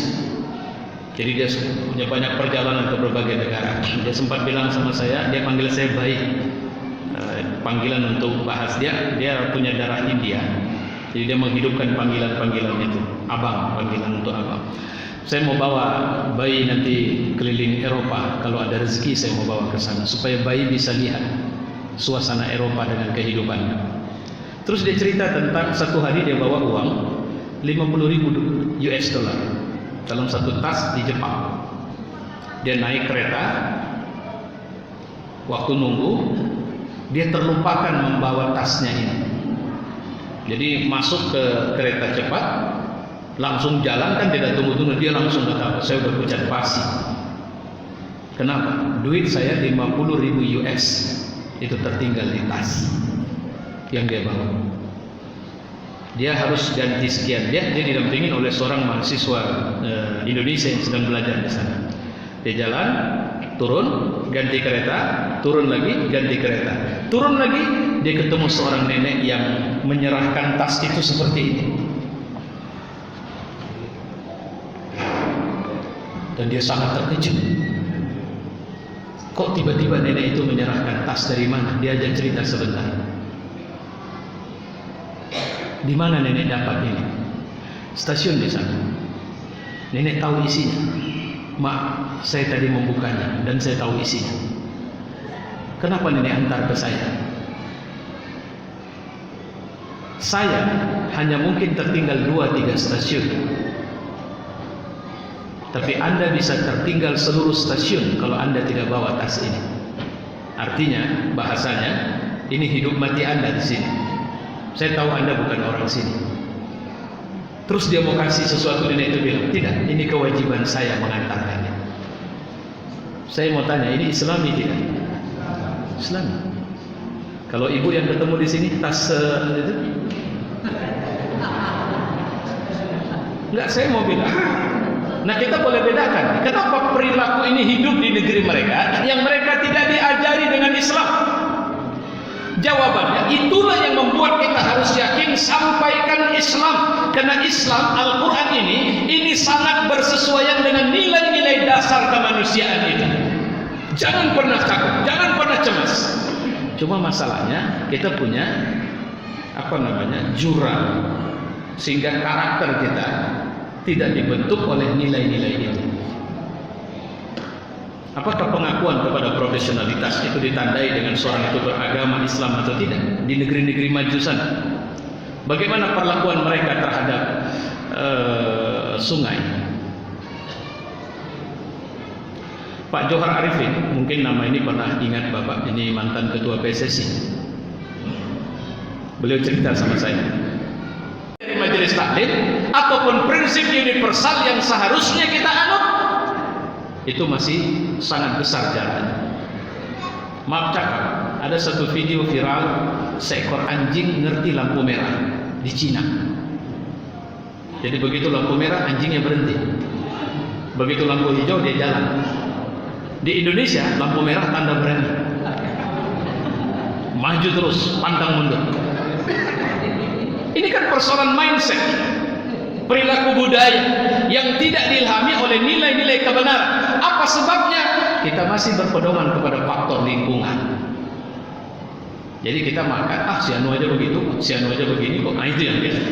Makanya sebenarnya Indonesia masih butuh waktu yang cukup lama untuk bisa sampai menjadi manusia yang berpikiran modern dan bertindak modern. Saya pikir itu. Kenapa Allah masih membenarkan orang-orang di Eropa, Amerika, Cina 15 tahun yang lalu kita kalau pegang HP Cina malu kita. Sekarang HP Cina kelasnya sudah kelas dunia. Kalau kita bawa mobil sepeda motor Cina, wah, harga sepeda motor ini Cina punya sekarang. Kenapa? Otak mereka pakai untuk kerja. Sementara kita tetap jadi user terus-menerus sampai sekarang. Saya kira itu Pak, komentar saya yang pertama. Boleh lanjut Pak. Yang kedua gini Pak, kalau kita perhatikan sejarah mereka lebih kurang 750 tahun historinya ya. Itu dulu di 40. Tapi begitu Salahuddin menguasai Eropa dan Spanyol itu semua jadi Islam. Dalam rangka 5 abad 500 tahun itu menjadi kolonisme. Saya lihat di sana di Itali itu semua masjid-masjid yang ada itu jadi gereja, termasuk di Sisilia ke sana itu semua itu gereja semua itu. Nah, yang saya tanyakan terkait dengan itu, kita kan tidak bisa mengatakan seperti itu. Ternyata kalau orang Muslim itu perlu memajukan dalam waktu dekat habis. Nah, kira-kira kita di Indonesia strategi apa dan cara apa kita akan permasalahan di mana situasi sekarang ini? Saya pikir inovatif sekarang. Iya. Ya, kita pada sekarang dengan begitu dahsyat sekali. Yang tadi cara apa yang maksudnya untuk bangkit? Ya, kenapa bisa dapat cepat dia bisa? Jadi apa yang diterapkan oleh yang Indonesia sekarang efektif? Ya, semua orang harus karena sekarang Bapak sebagai Ustaz itu melihat dengan kualitas dan menyali gitu. Strategi apa yang harus kita terapkan untuk segera tidak berlama lagi lebih meyakinkan gitu? Mungkin dalam tataran masyarakat apa yang atas iya kita yakin, tapi dalam masyarakat di desa-desa itu. Ya baik. Wah, ini perlu kajian khusus lagi kita Pak untuk yang kedua. Coba saya jawab ringkas ini. Persoalan mendasar kita adalah mindset. Bagaimana setting pemikiran kita tentang diri kita, tentang kontribusi apa yang harus kita berikan di tengah masyarakat. Jadi saya hadir sebagai siapa? Aku Muslim. Aku Muslim ini harus ngapain di Indonesia? Kemarin waktu Ustaz Anies Mata datang ke Medan dan memberikan waktu itu saya diskusi berdua dengan beberapa teman-teman, cuma yang paling banyak menggali pemikiran beliau waktu itu saya. Ada yang menarik ketika beliau mengatakan sekarang tren hasil penelitian bahwa peta pertumbuhan kepercayaan umat Islam kepada Islam bisa berkontribusi terhadap negara itu sudah melonjak di atas 58%. Padahal sebelumnya itu sekitar 20%. Dan ini aset, kata beliau. Jadi artinya apa? Ada kesadaran baru, kalau saya meyakini itu sejak 2016. Jadi di ujung 2016 ada perubahan kesadaran umat Islam di Indonesia yang semakin konvergentif. Konvergentif itu saya maksudkan adalah menuju titik temu, sinergi. Mazhab, ormas, partai ini tidak lagi menjadi poin besar. Poin besarnya adalah upaya persekutuan umat Islam untuk membentuk kerja-kerja baru. Nah, membentuk kerja baru inilah kita masih mentah, masih terlalu muda. Sebenarnya siapa yang harus berperan besar di sini? Masih sporadis, Pak, tapi sudah berjalan para ulama. Dia sudah mulai membangun aliansi-aliansi, minimal aliansi kesadaran. Saya ke Aceh pergi, kalau Sumatera Utara udahlah nyari semua, saya sudah. Dan kesadaran ini luar biasa, apalagi kalau saya membaca di daerah-daerah kita yang lain. Bahkan orang yang selama ini tidak mau berpikir, karena mereka memasrahkan diri mereka kepada para kiai mereka, kepada ustadz mereka, kepada ulama mereka, mereka sudah mulai kritis. Itu era baru di Indonesia. Tapi kalau saya bilang belum terstruktur, Pak. Kenapa? Saya meyakini memang kalau dari sisi pendekatan kejiwaan ini persoalan belum dewasa. Jadi masih banyak orang yang bicara aku. Ambil contoh. Gak usah lah ya, nanti menyentuh partai. Ya, saya mau sebut satu contoh yang menurut saya ambigu. Ya, pertama dia begitu memiliki keberpihakan kepada aksi keumatan, belakangan dia kemudian menyeberangi aksi keumatan hanya untuk kepentingan politiknya. Ini diwakili oleh partai, diwakili oleh tokoh ustadz dan macam-macam di Republik ini. Kita nggak usah menangis karena persoalan kita bukan itu. Bapak nggak usah kemudian ini ustadz apa ini kiai apa ini pimpinan partai kayak mana ini? Wah, udah harus perangi, habisi, lenyapkan, benamkan. Saya pikir kita dewasa lah. Kerjaan kita seperti bagaimana kita harus menyelamatkan bahtera atau bayi yang sedang baru lahir ini supaya jangan terganggu dia. Nah, ini butuh pendewasaan terus-menerus. Langkah, tapi harus ada limitasi, tidak bisa tidak. Itu yang di Medan. Saya dalam rangka pemilu berapa kali saya omongkan itu di hadapan tokoh-tokoh ormas. Saya bilang begini, umat ini tidak tahu siapa yang harus mereka coblos. Bagaimana kalau kita duduk dan kita petakan semua dapil yang ada, dan kemudian kita keluarkan rekomendasi bahwa ini caleg layak coblos. Karena kita tidak bisa tidak bahwa apapun ceritanya kekuatan politik itu penting, Pak. Lihat Jakarta. Kita cuma butuh seorang Anies Baswedan dan tanda tangannya, maka ada perubahan radikal yang dia lakukan di sana. Power itu penting. Cuma umat ini masih serabutan, saya bilang. Ada berapa anggota DPRD RI dari Sumatera Utara? 4. Nah, dari 4 pada periode ini 1 masuk penjara, terus digantikan dengan bukan Muslim. Jadi ada 2 Muslim, ada 2 kafir sekarang. Nah, dari 2 yang Muslim, cuma 1 yang bisa kita andalkan. Dan kita harus pilih lagi. Nah, sekarang ada 30-an orang calon DPD. Siapa yang kita kira-kira harus 4 orang yang kita usung untuk masuk ke DPD RI? Saya mengatakan coba mari kita duduk bersama. Tapi mentok, Pak. Jawabannya kenapa? Karena rata-rata tokoh ormas ini juga caleg. Jadi kalau saya sering melihat kayaknya sunnah tadafuk lah yang bisa membuat kita berubah radikal. Jadi harus ada peristiwa-peristiwa monumental yang memang dibuat Allah. Contoh kayak kemarin kasus Jakarta Ahok. Nah ini sekarang kulminasinya adalah sudah terbentuknya polarisasi kelompok hak batin dan kemudian sirat dengan bainal haq, dengan orang-orang benar. Nah ini akhirnya memunculkan kebersamaan kita. Tapi tetap saja ini belum strategik, belum ada langkah strategiknya, belum ada. Bapak tahu MAT 212 yang kemudian ada Koperasi Nasionalnya, kemana mereka? Dia terbelah dari perasaan pembelaan kita kepada Islam sekarang. Kenapa? Karena berlangsungnya waktu maka dia kehilangan arah. Akhirnya dia jalan sendiri. Saya nggak tahu, saya minta orang aksi cepat tanggap untuk datang malam ini, karena dia bilang kemarin ketemu di Medan. Dan waktu kemarin dia tanya saya, Ustadz di Bintaro kapan? Dia mau ajak saya untuk melihat semacam gudang distribusi.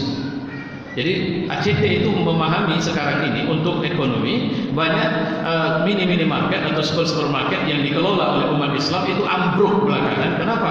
Karena mereka tidak punya stokis. Jadi kita sekarang posisi di stokis, Ustaz. Begitu dia bilang. Jadi dia ingin menunjukkan gudang penyimpanan dan sudah berlangsung di Jakarta dan akan dibuka di Medan. Jadi contoh kasus misalnya Minang Mat di Padang. Itu puluhan sudah, tapi ambruk satu demi satu. Kenapa? Karena dia tidak punya sumber daya. Jadi sistem ekonomi itu berjalin berkelindan. Kita tidak mampu di situ. Kita kira kita main sendiri, tidak bisa. Saya mau buat ini, terus kemudian ini harus ada jaringan-jaringan ke tempat lain. Itu yang umat Islam, orang-orang cerdasnya belum turun ke situ. Kita punya orang cerdas, bukan tidak punya. Ya. Bagaimana masyarakat petani kita tidak berdaya ketika mereka mau panen, pemerintah impor? Siapa yang bermain dengan impor itu? Apa target besar mereka dengan impor itu? Apakah mereka memang secara sadar dan sengaja ingin menghancurkan petani? Jawabannya tidak. Dampak dari kenaikan berkali lipat harga tiket pesawat itu, Kuala Namu itu terdampak luar biasa. Setiap hari puluhan cancel. Dan saya dalam keberangkatan yang belakangan ini ada beberapa kali terasa sunyi itu Kuala Namu. Nah, ini yang harus, dan nggak bisa Pak, kita nggak bisa rekayasa karena orang akan bertanya, ente siapa? Jadi apa? Saya melihat ini rekayasa Allah yang sedang berjalan, cuma tahapnya tidak bisa cepat. Maka ambillah peranmu masing-masing, tapi mulailah bersinergi dengan kekuatan di sampingmu. Ini cara yang mungkin kita bisa mempercepat sekarang. Kalau yang lebih baik sebenarnya para intelektual turun untuk kemudian membicarakan peta global. Kemarin saya mendengar adanya sudah rekayasa master plan Islam di Indonesia sampai 2042. Dan kemudian rencana membentuk Majelis Permusyawaratan Ulama Indonesia dengan jumlah 212. Sumatera Utara kemarin dapat jatah 10 orang. Tapi sampai sekarang saya belum lihat realisasinya. Itu tadi saya bilang, kita masih apa istilahnya, hangat-hangat kuku. Jadi apa yang harus kita lakukan untuk Indonesia? Kita tidak boleh menatap pemerintah dengan pendekatan oposisi. Karena satu hari kita akan di situ. Bisa paham maksud saya? Jangan anggap seperti kita anggap Belanda dulu, bahwa itu adalah jabatan atau kedudukan atau posisi yang harus kita perangi. Bukan. Kita harus di situ, di pemerintahan itu. Kita harus mengisi lini-lini penting di negeri ini. Malaysia itu Mahathir pernah bilang waktu dia baru lengser dan sekarang dia sudah memimpin. Malaysia belum bisa cabut proteksi pribumi. Kenapa? Kalau Malaysia cabut proteksi pribumi, habis Malaysia akan dihajar Cina. Begitupun dia mengakui bahwa pribumi atau Melayu itu punya penyakit malas. Ya penyakit kita kan gitu. Coba tanya, ada caleg yang mungkin saya minta tolong sama setan pantai selatan sana. Karena dari Medan ada wali kota yang untuk menang jadi wali kota minta tolong sama setan pantai selatan itu. Itu mindset kita, masih klinik. Ya, masih begitu kita, masih percaya sesuatu yang aneh-aneh. Nah, jadi memang butuh kerja keras. Maka saya bilang ini perlu dieksplorasi lebih jauh di pertanyaannya. Wallahu a'lam. Saya kira itu. Ada yang lain?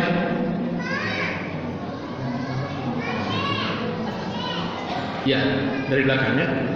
Baik. Ada mikrofonnya?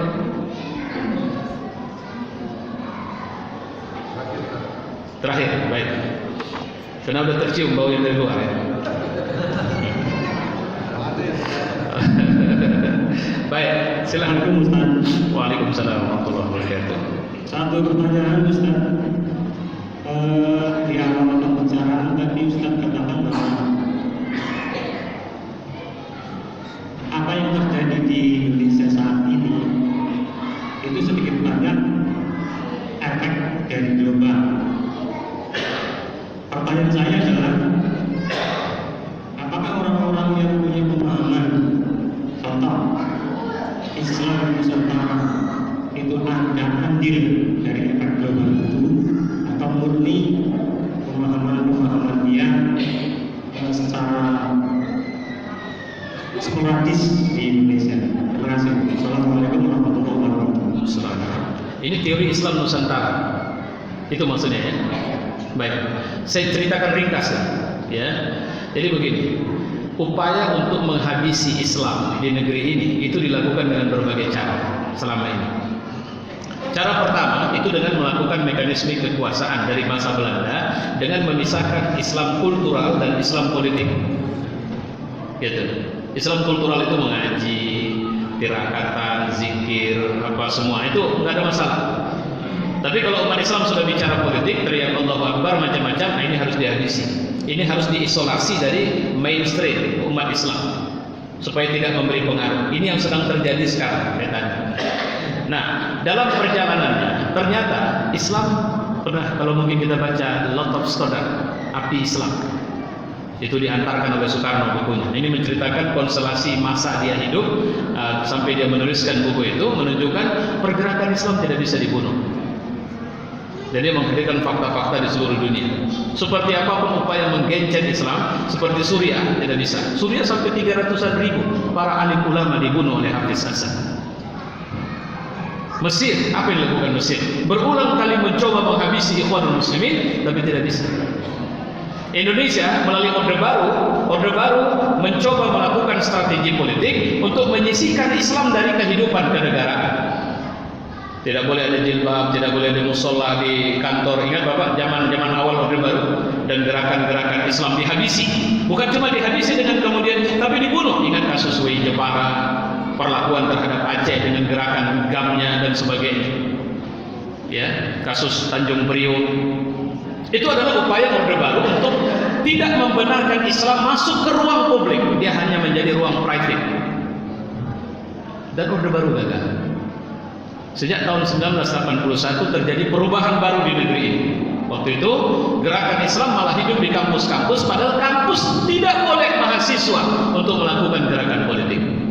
Tapi waktu itu gerakan Usra itu hidup.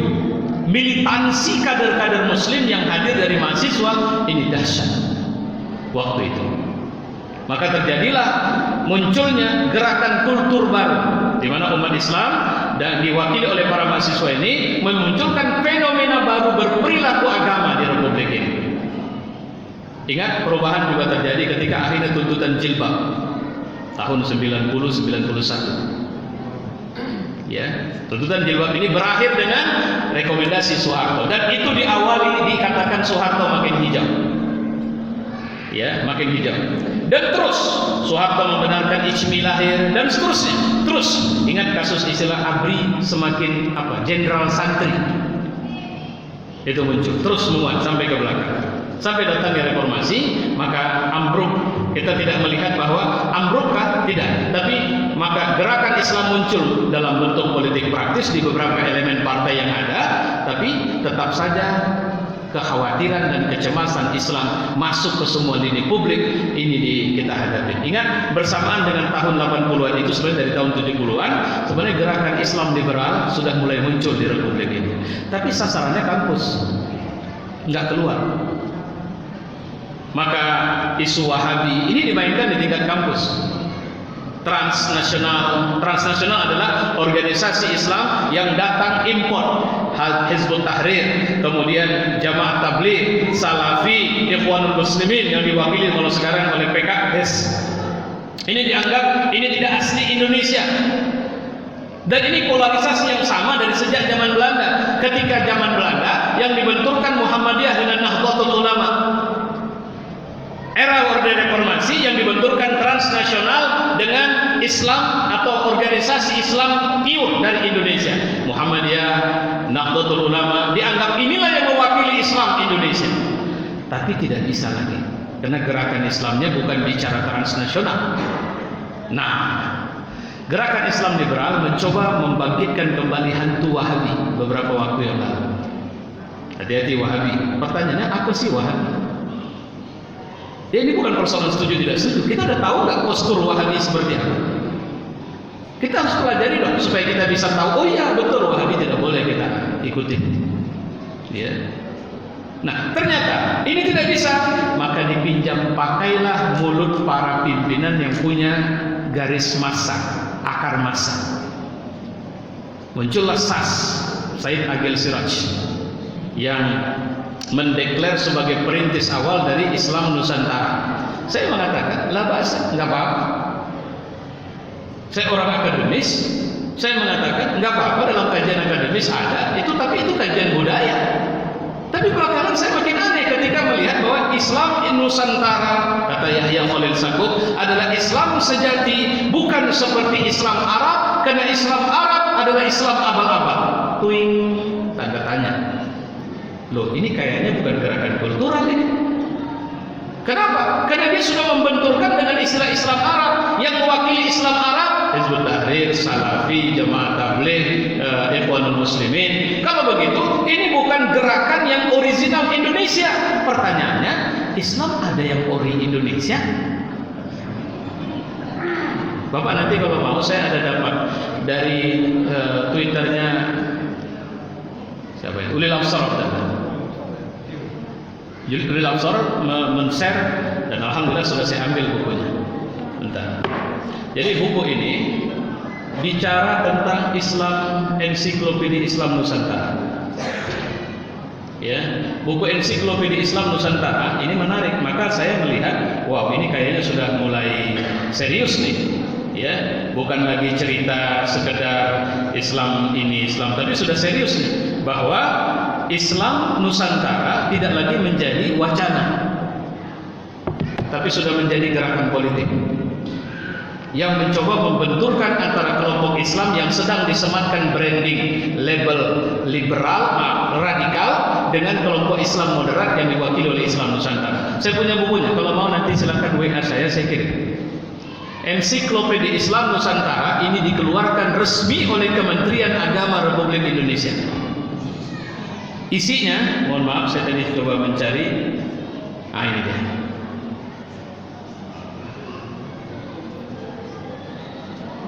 Ini bukunya. Ini ada sekitar 644 halaman. Di buku ini salah satunya misalnya bicara tentang akikahan. Nah, saya coba baca nih buku. Akikah adalah bla bla bla bla bla. Kemudian dia buat akikah di Nusantara. Di masyarakat Bugis, kalau yang lahir anak bangsawan, maka mereka harus berinfak, kira-kira begitu, 27 bibit kelapa. Ini maksudnya, hikmahnya, filosofinya adalah ini. Saya tidak tahu ada analisa di situ, tidak ada. Dia cuma deskripsi saja. Kalau ada analisa dia akan bilang, maka sebenarnya dalam Islam tidak boleh membedakan anak bangsawan atau tidak anak bangsawan dalam akikah. Karena Islam mengatakan akikah jika laki-laki sekian, kambing, kalau perempuan sekian kambing. Nah, itu saja. Tapi ternyata dia hanya mendeskripsikan sekian banyak tradisi tanpa memberikan penilaian apapun dan mengatakan inilah Islam Nusantara. Maka saya mengatakan buat sementara ini adalah akidah yang sesat dan menyesatkan. Dan jangan lupa ini sudah resmi dikeluarkan oleh pemerintah. Nah, pertanyaannya yang saya jawab di ujung, apakah ini asli hanya persoalan atau imbas dari global? Ya, secara teori konspirasi ini adalah permainan global dan Indonesia baru belakangan masuk. Sebenarnya dulu garis keras perjuangan pertarungan itu ada di Mesir, tapi sudah habis era Mesir, maka Indonesia baru terkena imbas belakangan ini. Dan ini dimainkan oleh negara. Jadi negara sebagai sebuah institusi ternyata menempatkan Islam di Republik ini dan umat Islam dalam dua pola, Islam radikal Islam moderat. Mau tidak mau, terima tidak terima, suka tidak suka, ini adalah cara pandang ambivalen dari negara hari ini. Makanya jangan serang pemerintah, karena mereka akan bilang, di mana kriminalisasi ulama? Coba kasih tahu, apa ada kriminalisasi? Lihat aja presiden nyambangi pesantren, membimbing ulama apa semua, nggak ada. Kenapa? Secara institusional resmi mereka tidak lakukan itu. Tapi mereka membenarkan pertarungan-pertarungan busuk yang terjadi di bawah. Dilakukan serangan terhadap kelompok yang mereka tuduh radikal itu. Mohon maaf, terakhir saya perlu sampaikan kasus Front Pembela Islam di Tebing Tinggi, Sumatera Utara.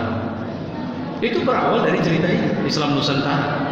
Jadi ada seorang tokoh NU diundang ke Medan, ke Tebing Tinggi untuk ceramah. Saya juga lihat nyentrik betul tokoh NU, rambutnya panjang, kiainya pakai sarung memang, tapi rambut panjang dikucur diikat belakang. Ceramah, dia bilang apa? Itu kasus dia yang bakar bendera tauhid itu nggak salah itu, karena itu yang dibakar bukan bendera Nabi Muhammad. Macam-macam dia bilang. Sampai kemudian dia serang itu, dia lulukan Islam Nusantara, belakangan paslon. Terakhir ini memancing marah anak-anak FPI dan kemudian mereka menyerang. Untuk menyerangnya maksudnya minta dibubarkan acara, cuma acara dihadiri oleh Kapolda Sumatera Utara. Ada 8 orang yang sedang ditahan sekarang dan masih diisolasi. Keluarga juga belum dikasih untuk ketemu. Ya. Nah itu bentuk mereka apa? Nge-branding. Mereka pancing kita marah, kemudian di-branding. Lihat tuh, radikal tuh. Nah begitu. Makanya hati-hati kita dengan upaya branding dari mereka. Saya kira itu. Baik, kita tutup dengan doa. Alhamdulillahirabbil alamin wassalatu wassalamu ala asyrafil anbiya wal mursalin wa ala alihi wa sahbihi ajma'in. Allahumma ij'al hadha jam'ana fi hadha al majlis jam'an marhuma wa tafarruquna min ba'dihi tafarruqan ma'suma. Rabbana atina fid dunya hasanah wa fil akhirati hasanah wa qina 'adzaban nar. Wa sallallahu wasallam ala Muhammad wa ala alihi wa sahbihi ajma'in. Walhamdulillahirabbil alamin. Taqabbalallahu minkum.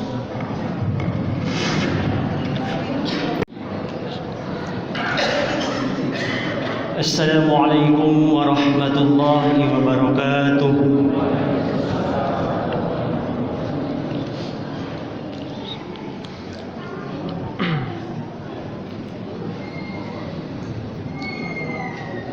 A'udzu billahi minasy syaithanir rajim.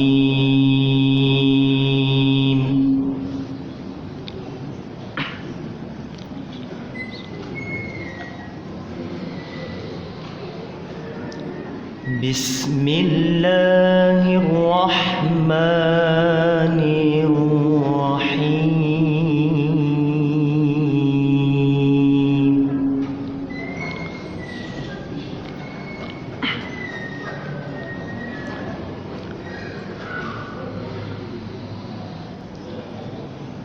Inna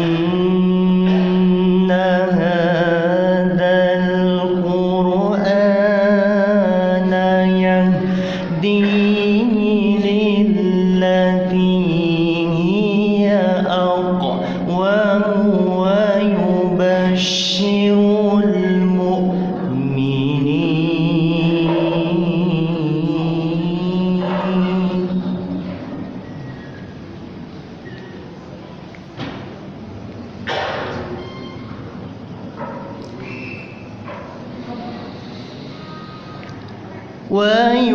ويبشر المؤمنين الذين يعملون الصالحات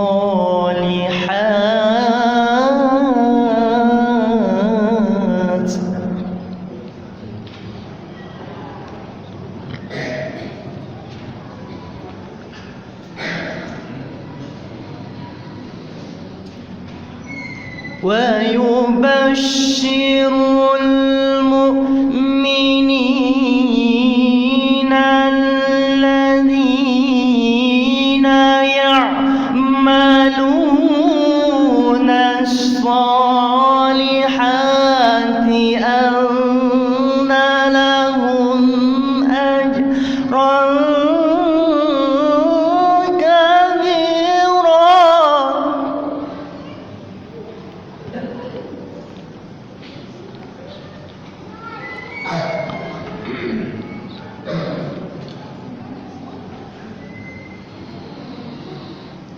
وأن الذين لا يؤمنون بالآخرة أعتدنا لهم عذابا عليما.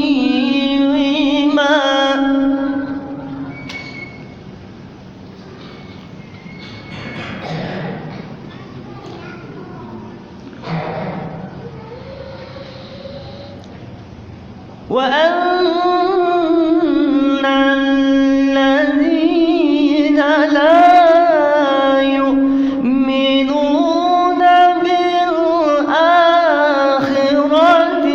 أعتدنا لهم عذابا أليما.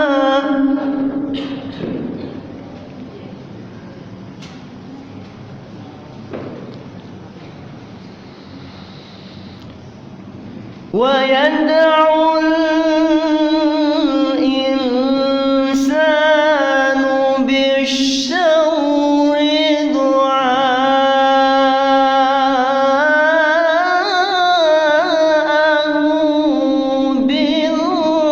بالخير.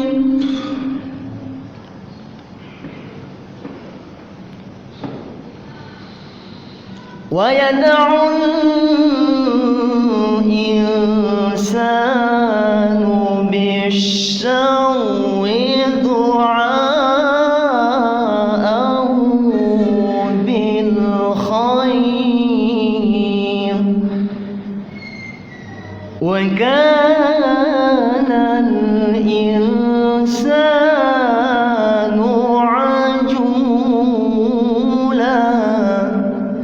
صدق الله العظيم.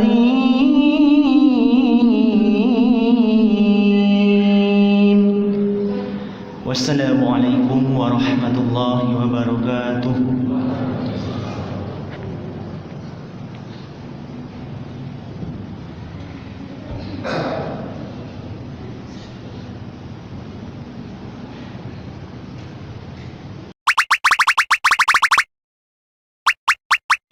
صلى الله عليه وعلى